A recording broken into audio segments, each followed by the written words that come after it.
Pagkaing tubong lugaw, gahan ka ba? Eto na yun. Oo, malamang. Kasi dito, 3 pesos lang ang puhunan mo bawat isang plastic na yan. Pero pwede kang kumita at makaipon ng 15,000. Kahit 7 plastic lang ang mabenta mo kada araw. Siyempre, may laman ha.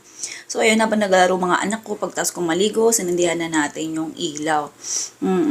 Kailangan kailangan talaga ganon. O, para aksaya doon sa kuryente. Charot.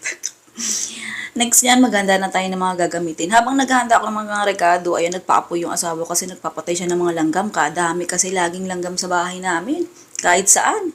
Kada upo, mananakit yung hita mo, puwet mo sa, kada kagat ng langgam. Yan, mantika yung nilagay natin sa kaldero. Pwedeng butter or margarine yung gamitin mo. Tapos, naglagay ako dito ng asukal. Oo.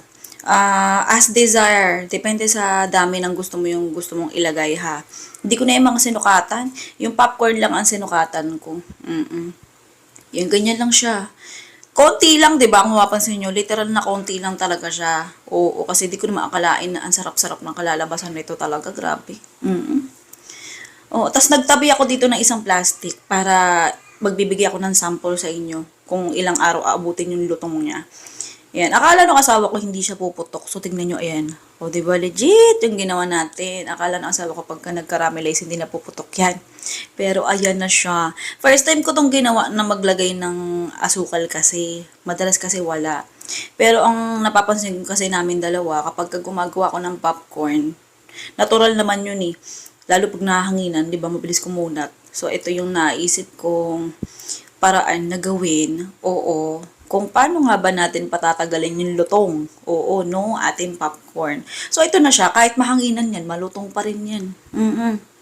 Lalo na kaya kung nakasealed pa, di ba? Ayan, habang niluluto natin, ganyan na siya, di ba, bongga. Oo, umalisa na, dumami na agad. Yung kakarampot lang kanina, dumami na. Tas ayan, di pa natatanggal, mainit-init pa. Nilalantakan na. Di ba, bongga? Oo, dyan pa lang makikita nyo na, ginagawa pa lang natin. Ewan ko na lang kung sabihin yung hindi masarap yan. Bongga.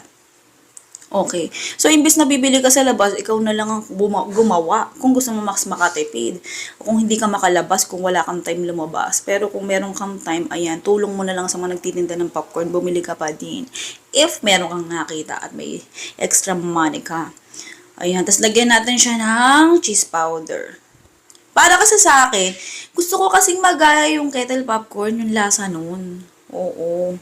Yung lutong nun, yung lasa, yung tamis, yung alat, oo, nung cheese. Ayan, kaya ginawa ko yung recipe na to. Ay, madami pa akong popcorn dito na stock. So, ayan. Di talaga mapakali yung mga anak ko na kumain ng kumain. Di pa na ilalagay, di pa na ihahango, nilalantakan na nila. So, ayan yung plastic na ginamit natin. Yung plastic na ginamit ko dito sa recipe na to, plastic talaga siya ng ice cream ha. So, pwede yung naman talagang gawing alternative yan. Takpan nyo na lang yung nakalagay na ice cream. At syempre, para maging sealed siya, gamit tayo ng sealer. Lagay ko na lang yung link kung saan mabibili yan. Nasa baba. Pati yung listahan ng recipe, may kasama na rin costing. Ayan, lagay ko yung kung saan. Nasa baba. Check nyo na lang. Sa top comment. Ayan, check ko siya kung mainit na ba. Tapos ganyan lang. Para ka lang nagpa-plancha ng buhok mo, yun nga lang pagka, ayan, pag isi-sealed mo yung plastic, syempre, wag mo i-under-under. Yung ganyan lang, sealed mo lang. After mo i-sealed, pwede mo na agad ibenta. Literal na walang kahirap-hirap siyang gawin. O ikaw na lang bahala kung paano mo siya i-distribute, paano mo siya ibebenta. Syempre, napakadali lang din ibenta nito. Ang mura-mura lang nito eh. Oo. So, ayan, sige na, goodbye, good luck, love you. Nasa baba ang recipe at costing.